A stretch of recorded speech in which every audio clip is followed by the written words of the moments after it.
They woke a dormant alien predator. It collapsed hearing its cubs laughing with a human. The Kethavalt processing ring had logged 0 uncontrolled specimen activations in 22 years, 4 months, and 11 days. It took Marin Sold's third shift to end that. She felt it through her boots before the panel told her anything. A low push of sound moving up from the floor grating, not a hum, not a vibration she could name, just a frequency that sat below the range of the station's instruments and above the range of coincidence. The panel tagged it as interference. Marin stopped walking. 9 seconds later, the lockdown alarm went off. No warning light, no announcement. No word from the instrument panel at all, just the floor, and then the alarm, and then the red wash of the corridor lights shifting to amber. She was already thinking about the juvenile ward wall. The part that comes next, I'll be honest. I've watched a lot of intake events. I have never written down what I'm about to tell you. Stay with it. 4 ceiling-mounted discharge arrays descended on articulated tracks. The motion was slow and methodical, the kind of slow that exists because the system was designed to be thorough rather than fast. The targeting clusters at the base of each array oriented with small, precise movements, finding their solution geometry. 3 arrays locked. The 4th was still moving. Marin was standing between them and the creature before it finished. Not with her arms out. That is a human gesture built for human visual communication, and she was not performing for anyone's feed. She simply stood there at the midpoint of the antechamber, facing the arrays, and she did not move. Behind her, the creature made a sound she had not heard from it before. Small, tentative, the kind of frequency that sat at the edge of a question. From somewhere past the partition wall, both of the young answered at once. Prefect Commander Tavish Oral's citation baton left its clasp. He held it at his side. He looked at the arrays. He looked at the biometrics feed on his wrist display. He looked at the human woman standing in the targeting corridor with a logged resting pulse of 59 beats per minute. He put the baton back. Marin knew right then that the argument was over. 72 hours earlier, she had a pulse of 58 and a behavioral archive that nobody else on the Kethavalt had opened. That part matters. Or rather, it matters more than it should, which is the whole problem. She had arrived on a standard civilian intake rotation, cleared for a 6-week posting as a fauna contact specialist. The Interstellar Fauna Compact did not have a formal classification for what she actually was, which was a person who had spent 14 years in the northern boreal corridors of Canada, keeping large predators alive long enough to figure out what had gone wrong for them. Her unit had been defunded 8 months before the posting came through. The Compact's offer arrived the same week she packed her office. The intake form asked for her specialty. She wrote behavioral observation, large fauna trauma response.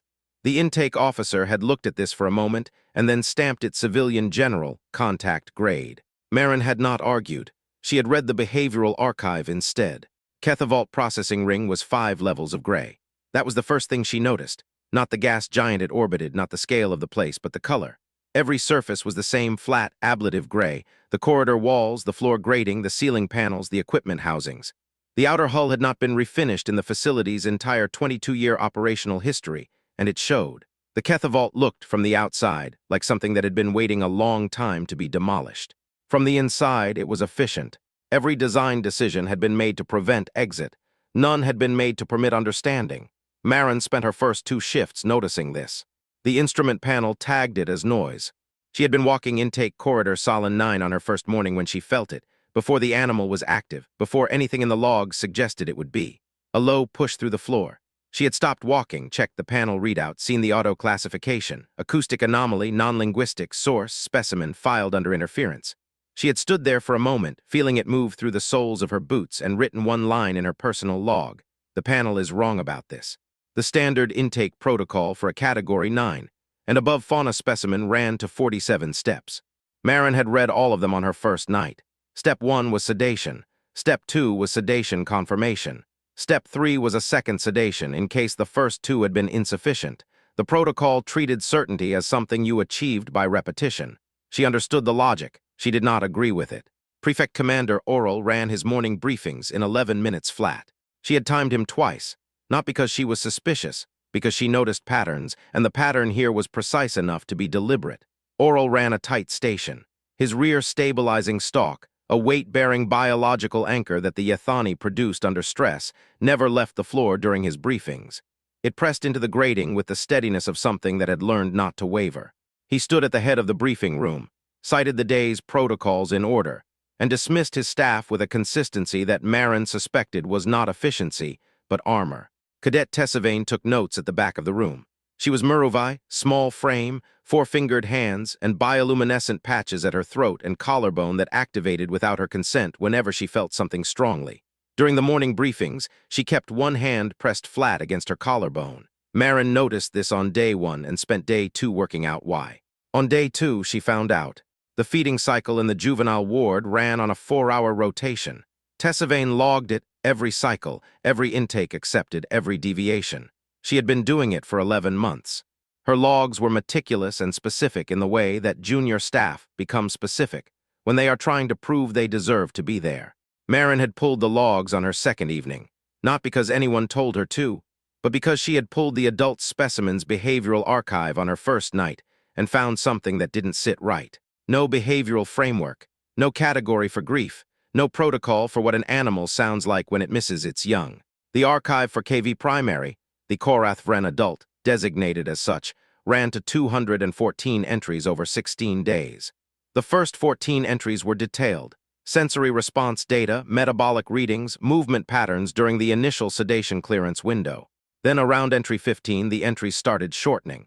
By entry 40, they were 4 words, no observable change, dormancy sustained.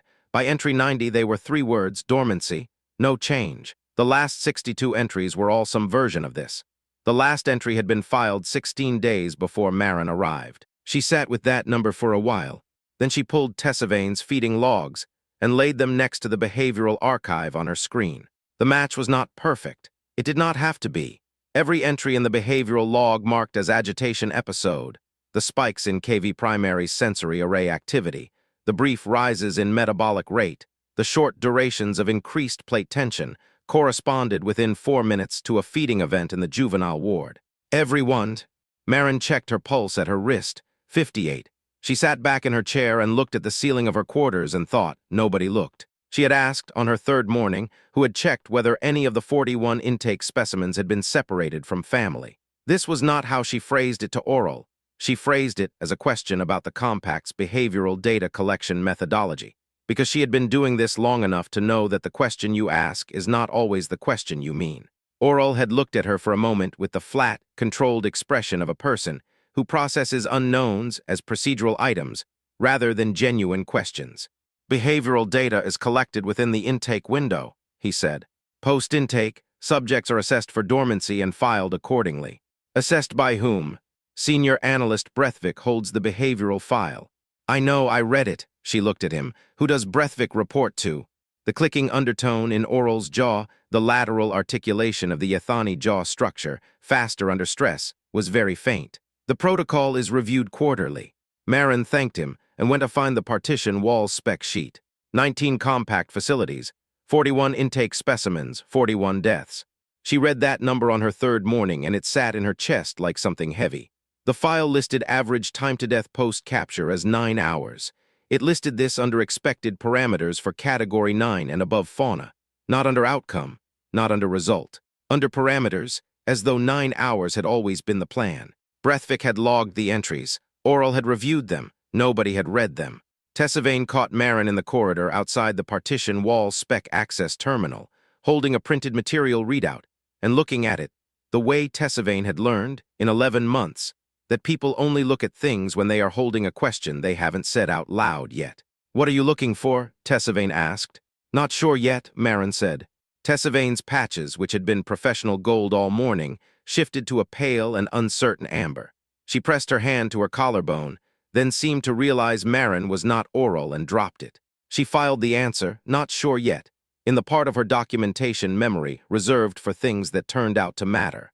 The partition wall between intake corridor Solon 9 and sublevel Bren Annex was listed in the spec sheet as a Class 4 pressure partition, rated to hold vacuum on one side, not soundproofed. The spec sheet did not note this as significant.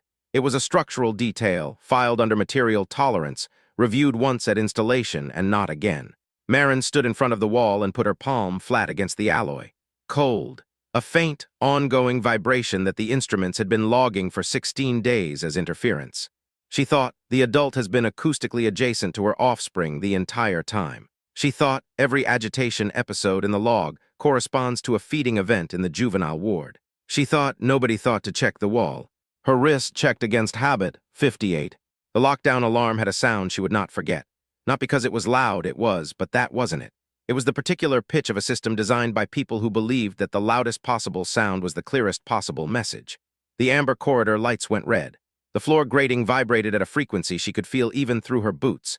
And beneath all of it, beneath the alarm, beneath the light change, beneath the station-wide PA clicking into emergency mode, the resonance. Still there. Still moving upward through the soles of her feet. She was already at the partition wall when Oral's voice came over the corridor channel.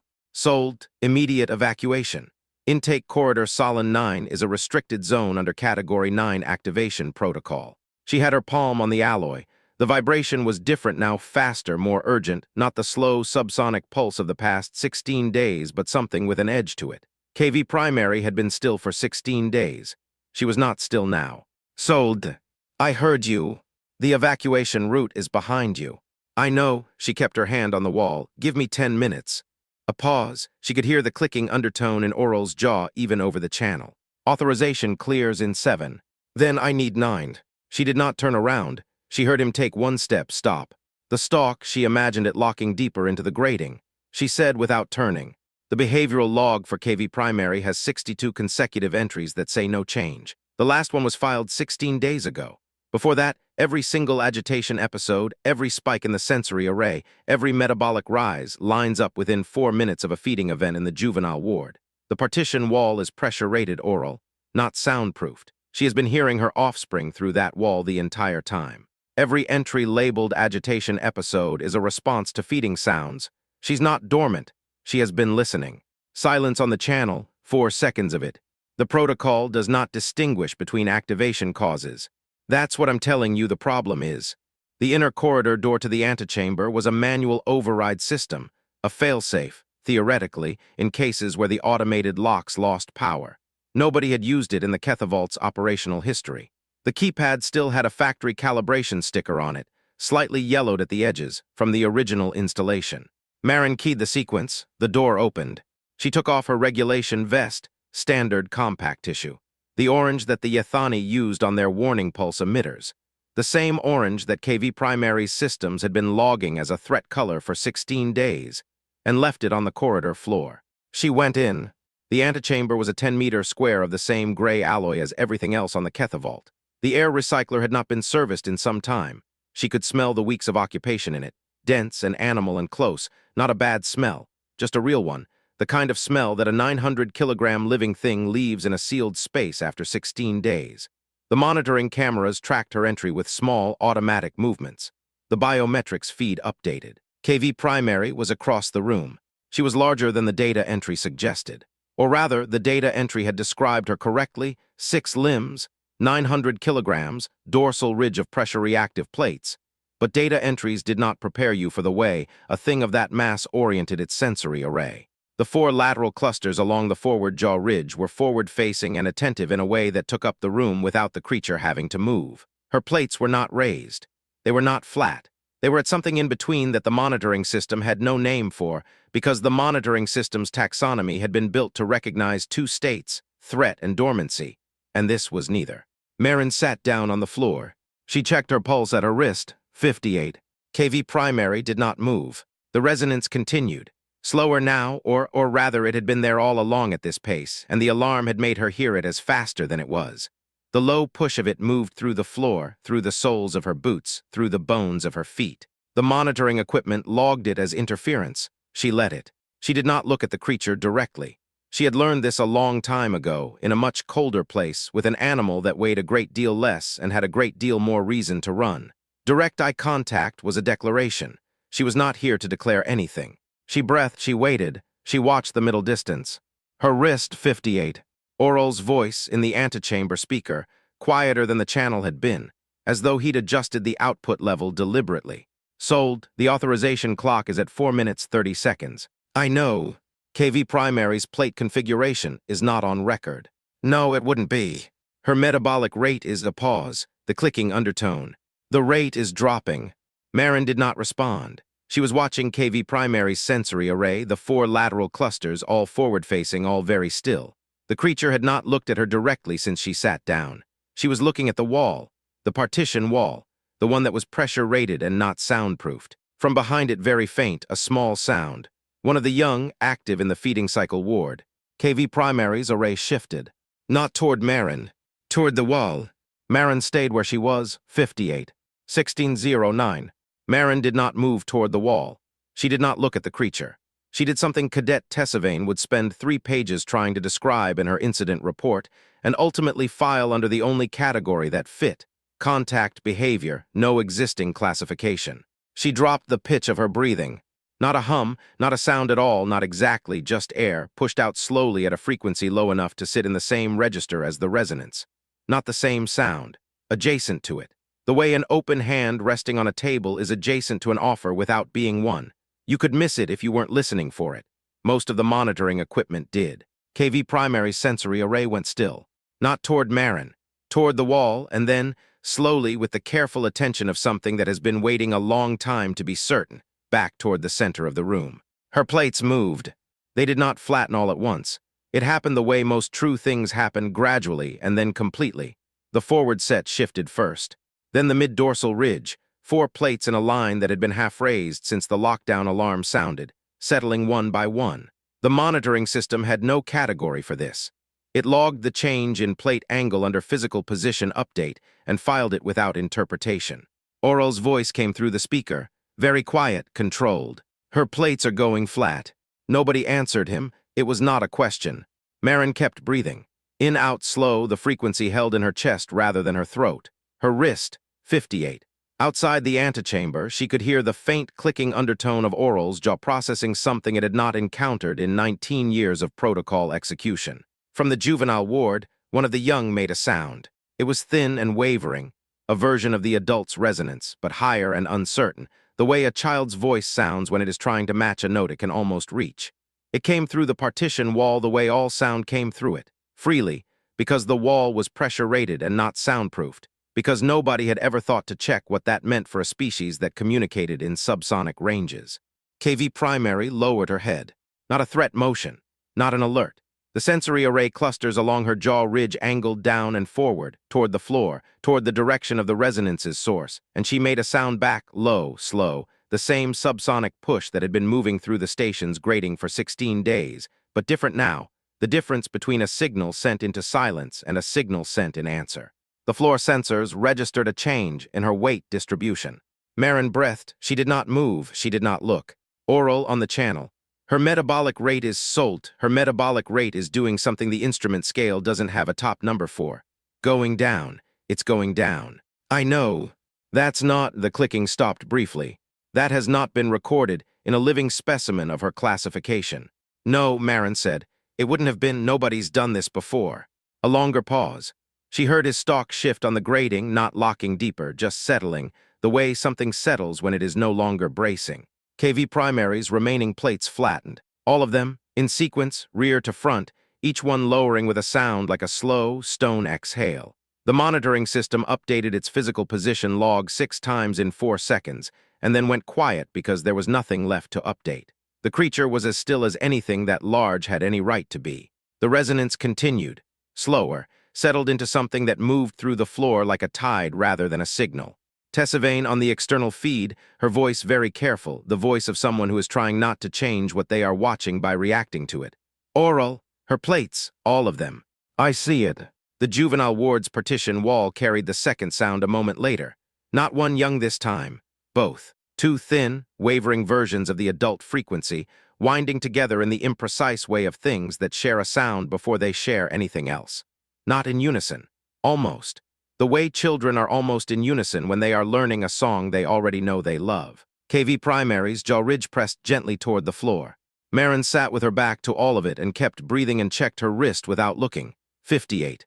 The authorization clock, somewhere behind Oral's controlled breathing, was counting down. Here is what the compact review chamber's 61-page finding would later describe as the critical contextual data, established in retrospect. The juvenile ward's partition wall was not soundproofed. It was pressure-rated. Sound passed through it without resistance. The adult specimen had been acoustically adjacent to her offspring for the entire 16 days of her captivity aboard the Ketha Vault. Every behavioral log entry marked agitation episode, every spike, every metabolic rise, every brief tension of the dorsal plates that Breathvik had logged and stopped logging, and eventually stopped reading, corresponded to within 4 minutes to a feeding cycle event in the juvenile ward. She had heard them eating every time. Every entry that said no change had been written by a man sitting 6 meters from a wall he had never thought to press his hand against. Marin had been in the antechamber for 4 minutes and 12 seconds when the authorization clock ran to 0. She heard it happen not as a sound but as an absence, the background tone of the countdown dropping out. In its place, the automatic systems engaging. The protocol had been designed this way because the protocol did not know how to wait. It had been built by people who believed that certainty was the highest value and that the greatest risk of any containment event was hesitation. The discharge arrays, which had been holding their targeting geometry for 4 minutes and 12 seconds, began their final lock sequence. Marin stood up. She did not decide to, or she did, but the decision was made in the part of her that had been doing this work for 14 years, the part that tracked the room faster than language could keep up with. The creature's plates were flat. The creature's metabolic rate was dropping. The creature's resonance had not changed frequency in 4 minutes and 12 seconds. The arrays were about to end something that had not been ended in 41 previous attempts, because nobody had ever sat still long enough to understand what it needed. She placed herself between the arrays and the creature. Not with her arms out, not performing. She stood at the midpoint of the antechamber, facing the targeting clusters, and she was simply there, 163 pounds of human woman with a logged crew implant pulse of 59, blocking the geometry and not moving. 19 facilities, 41 specimens, 41 deaths. The arrays held their position. They had not been designed to account for a body in the target corridor that was not the designated target. The system began a recalibration cycle, slow and methodical, the same unhurried mechanical patience as before. From behind her, KV Primary made a sound she had not made before. Small, high for her, almost tentative, the kind of sound that Marin would write in her own report, came from a wolf she had worked with in her 8th year.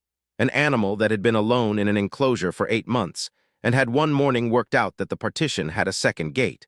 Not a threat sound, not a distress sound. Something she had no name for that sat between them, the frequency of a thing that was not yet sure what it was asking. From the juvenile ward, both young answered at once. Oral citation baton left its clasp. Marin heard it, the specific sound of the clasp release mechanism, which she had heard described but never heard happen in the 6 days she had been on the Kethavalt, because it had not happened in 19 years of oral service. She did not turn around. The baton did not move toward her. She knew this without seeing it, knew it the way you know the weight of something in a room behind you when you have been paying attention.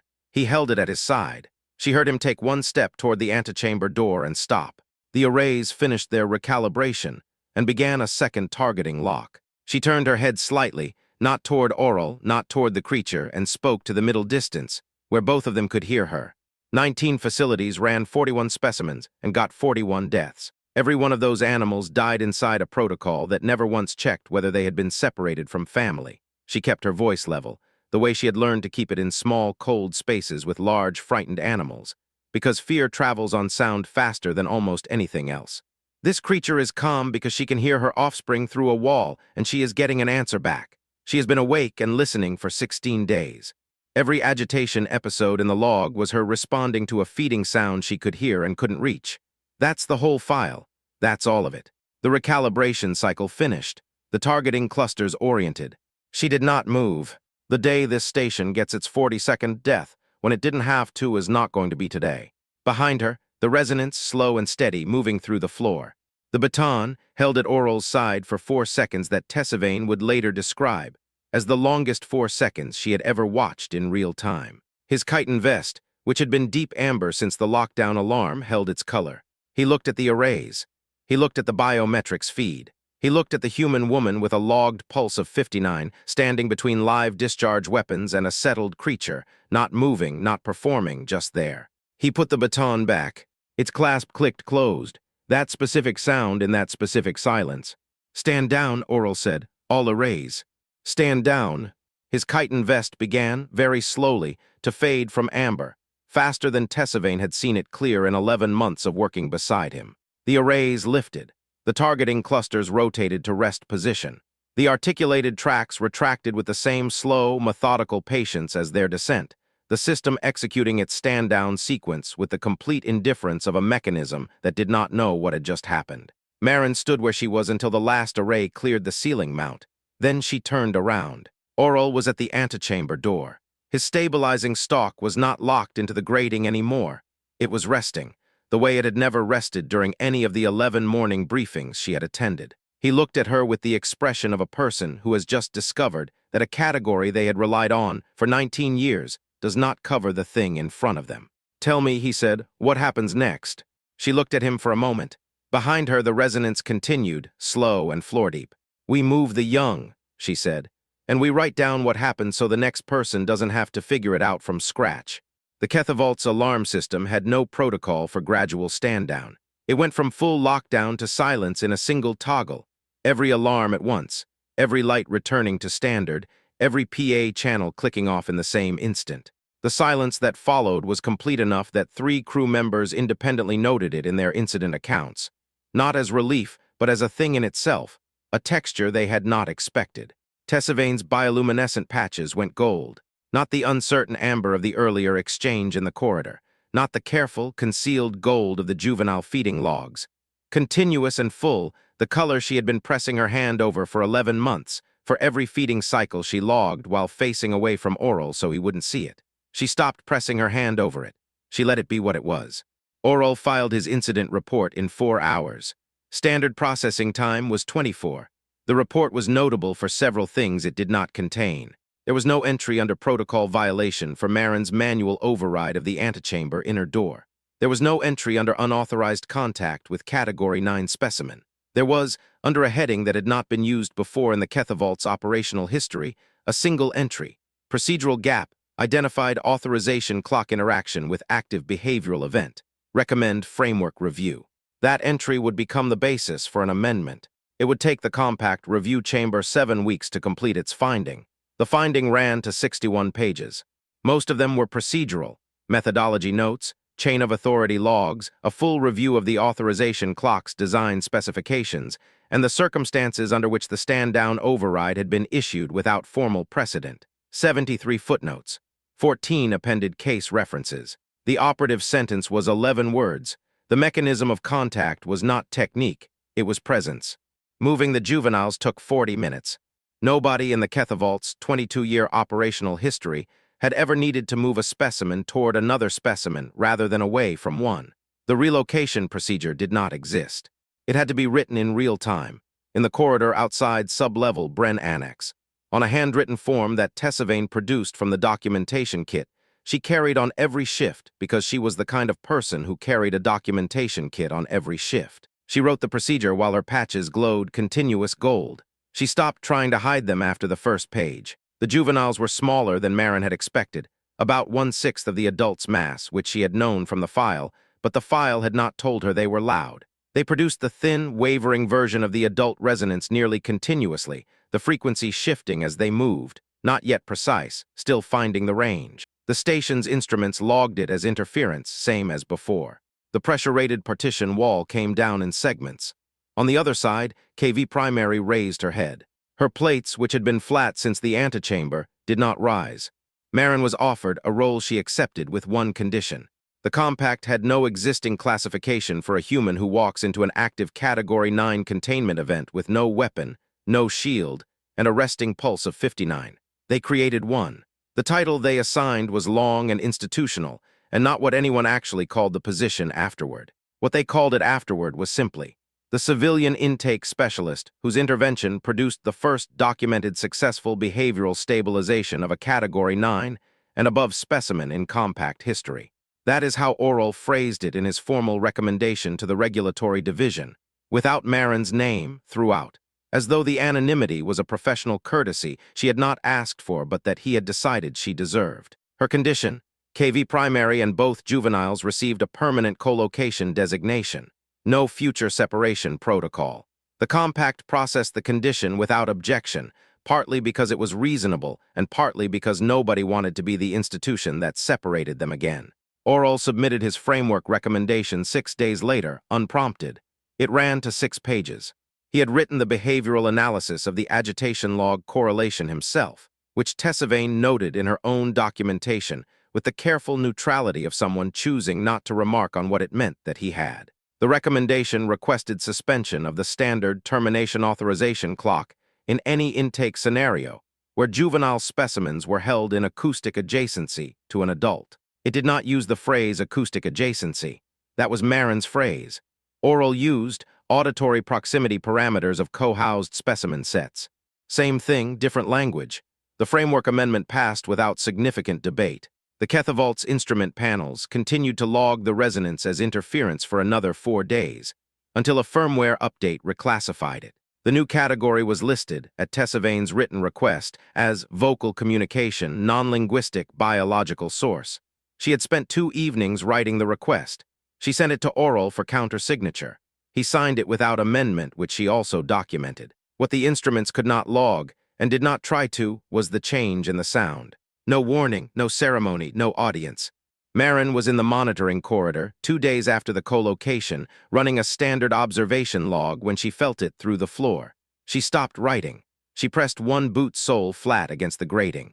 3 voices. The same frequency, through the same floor, through the soles of her boots, the same way it had moved through them on her first morning in intake corridor Solon 9 when the panel tagged it as interference, and she had stopped walking because she knew it wasn't. But now there were 3 of them, the low, slow tide of the adult, and beneath it, or alongside it, 2 thinner, wavering versions, not yet precise, still learning the range. The smallest one kept losing the note and finding it again. Marin sat down with her back against the corridor wall. She did not check her wrist. She let the sound move through her boots and up through her feet, and she stayed there until it was time to file the log, and then a little longer than that.